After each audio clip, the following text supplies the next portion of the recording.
Nearly every nation across the globe is burdened with debt. The United States currently carries obligations exceeding $38 trillion, the largest total it has ever recorded. The European Union holds roughly $14 trillion, while Japan approaches nearly $9 trillion. Even resource-rich countries such as Saudi Arabia, along with export giants like Germany and China, carry massive financial liabilities. Yet here lies the strange contradiction.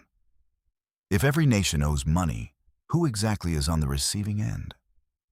This is where financial history becomes fascinating, where money, authority, and historical forces intersect. And as usual, the reality is far more complex than it first appears. Debt is not merely a burden. It forms the structural framework of the modern world. Every conflict, every economic downturn, every expansion and recession rests on top of this unseen network of obligations. And if you trace the chain of creditors far enough, you encounter a disturbing realization. The world does not really owe its money to a single entity. In many ways, it owes it to itself. But that doesn't mean the rewards are shared equally. To understand how we arrived at a planet submerged in more than $315 trillion in total debt, nearly 3 times the size of the entire global economy, we must travel back centuries.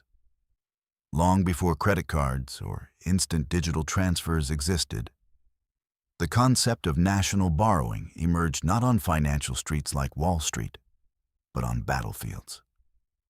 In 1694, England was locked in war with France and running dangerously low on gold reserves. The crown turned to wealthy merchants for support. In return for financing the war, those merchants were promised a permanent stream of interest payments guaranteed by future taxes. To manage this new system, the Bank of England was established. This development changed everything. For the first time, a government could spend funds it did not yet possess. In return, lenders received something extremely valuable, a formal promise from the state. These promises could then be traded, bought, and sold.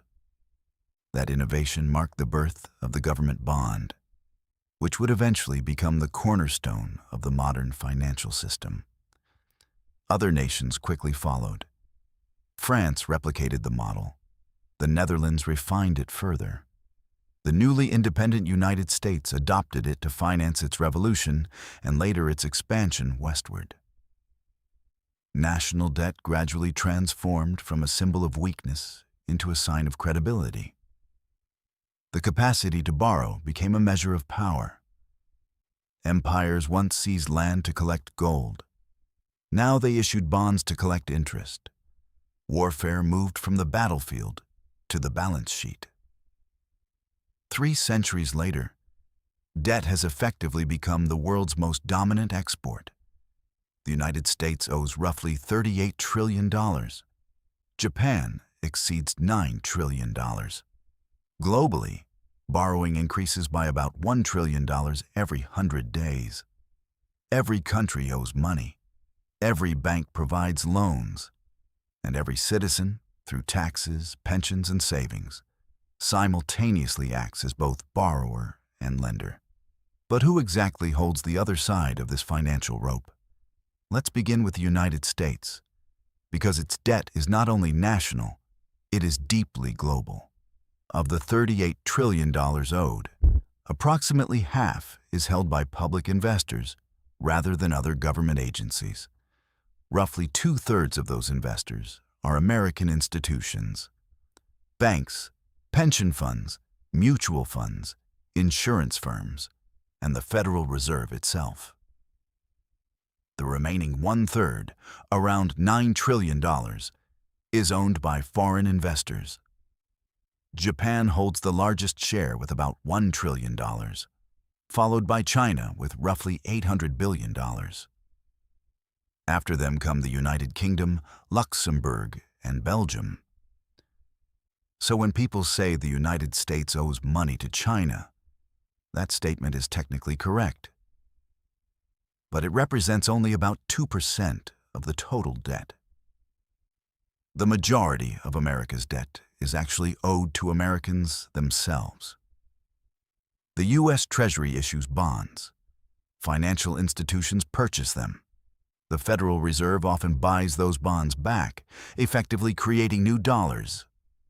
Taxpayers fund the interest payments, which then flow into retirement funds and investment portfolios. In other words, the system is circular. The debt exists, but the creditor often reflects the same economic ecosystem, and this circular structure is not unique to the United States. It's global. Japan lends money to the U.S. through Treasury bonds. The United States lends to Europe via the IMF. Europe finances developing nations through the World Bank. Those developing nations then reinvest their foreign reserves into Western government bonds. The result is a planetary loop of financial promises. It resembles a poker table where every participant borrowed chips from another player. The game continues only as long as no one abruptly stands up from the table. But there is another layer above all of this: the financial markets themselves. Behind every government bond lies a massive network of institutions, hedge funds, pension funds, sovereign wealth funds, and central banks controlling tens of trillions of dollars in assets. These institutions ultimately determine which countries can borrow cheaply and which must pay higher costs to survive.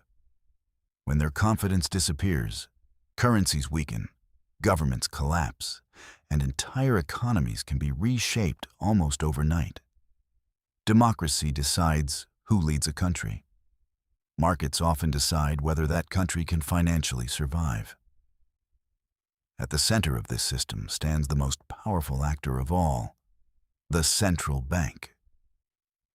Central banks do not simply manage debt. They actively generate it. Whenever institutions like the Federal Reserve or the European Central Bank purchase government bonds, they create new money in return. One balance sheet's liability becomes another balance sheet's asset. Every dollar circulating in the economy corresponds to a unit of debt somewhere else. In reality, debt-free money does not exist. Every coin, every banknote, every digital payment quietly carries an invisible IOU attached to it. For decades, this system has functioned because of a single force: confidence. As long as investors believe governments will continue paying interest, even if the principal is never fully repaid, the machine keeps operating. But history shows what happens when confidence falters. In Greece, during the 2010 debt crisis, government obligations became unsustainable. Investors panicked. Bond yields surged. The European Central Bank and the IMF stepped in with rescue packages. But those bailouts came at a price: austerity policies, tax increases, spending reductions, and widespread unemployment. For many people, the word rescue became synonymous with sacrifice. Other countries experienced similar cycles.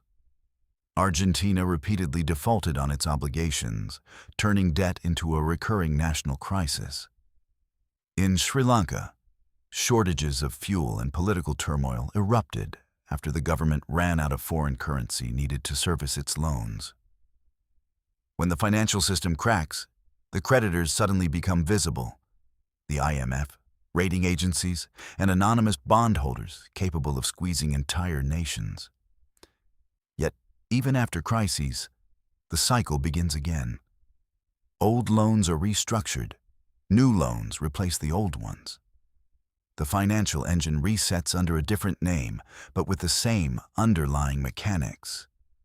That's because modern sovereign debt is rarely designed to be fully repaid. Instead, it is structured to be continually renewed. governments typically refinance existing debt by issuing new bonds to replace older ones. Economists refer to this process as rolling over debt. Interest payments become the real objective, the price charged for financial stability. The global economy now relies heavily on this mechanism, much like a shark that must keep swimming in order to breathe. Today's financial system runs on belief rather than repayment. The United States will almost certainly never eliminate its $38 trillion debt. Instead, it will continue refinancing it indefinitely. Japan, whose debt exceeds 250% of GDP, has been doing exactly that for decades. Yet, its government bond yields remain extremely low. Investors are not expecting repayment of the principal. They simply expect the system to continue. Why? Because government bonds represent the safest collateral available in global finance. A U.S. Treasury bond is not viewed merely as a liability. It is treated as a foundational asset. Pension funds depend on it. Banks use it as collateral. Central banks treat it almost like cash. Ironically, the entire system relies on governments not paying off their debt completely. If a country like the United States suddenly paid every dollar it owed, financial markets would lose one of their most reliable assets. The global supply of dollars would shrink sharply, potentially triggering deflation and economic contraction. Paradoxically, eliminating debt could destabilize the economy. That is why governments continue issuing new bonds. Not recklessly, but consistently. Debt functions almost like a heartbeat for the global capitalist system, pulsing through pensions, mortgages, and investment markets worldwide. So when politicians promise to eliminate national debt or permanently balance the budget, they are often selling an illusion. The real objective is not to eliminate debt. The goal is to keep it manageable, serviceable, and credible, so that investors continue trusting the system. Because once confidence disappears, numbers stop mattering. Interest rates surge, borrowing costs explode, and the economy, built entirely on rolling promises, can grind to a halt. That is the true secret behind sovereign debt. The plan was never to repay it entirely. The real objective is to maintain belief that it will be honored. It is a self-reinforcing loop of trust. As long as that trust remains intact, the numbers can continue expanding almost indefinitely.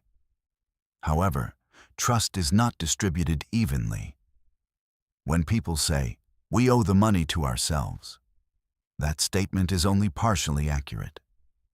Interest payments tend to flow upward, from taxpayers and workers toward financial institutions and investors who hold the debt. In other words, debt is not just a transfer between countries. It is also a transfer between economic classes. This dynamic explains why global inequality often rises alongside global debt. The system rewards those who own debt instruments while placing the burden on those who simply pay taxes and interest. And that pattern repeats across every level of the economy, from households to nations, and from nations to the entire planet. Creditors are not necessarily villains, and debtors are not automatically victims. They are two components of the same economic engine. The real danger appears when that engine loses momentum, when new borrowing can no longer sustain the promises made in the past. At that moment, the question, "Who is the creditor?" stops being theoretical and becomes deeply personal. Because at the top of this global financial pyramid, there is no single face responsible. It is not just China, Wall Street, or the IMF. It is all of them, and all of us. The modern financial system has effectively transformed debt into money. Governments create it, banks expand it, investors trade it, and citizens rely on it. The boundary between debtor and creditor has become almost impossible to distinguish.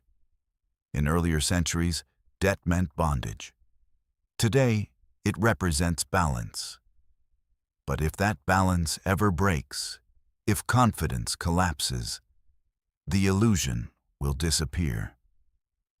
And the world will remember what debt ultimately represents: a promise that cannot last forever.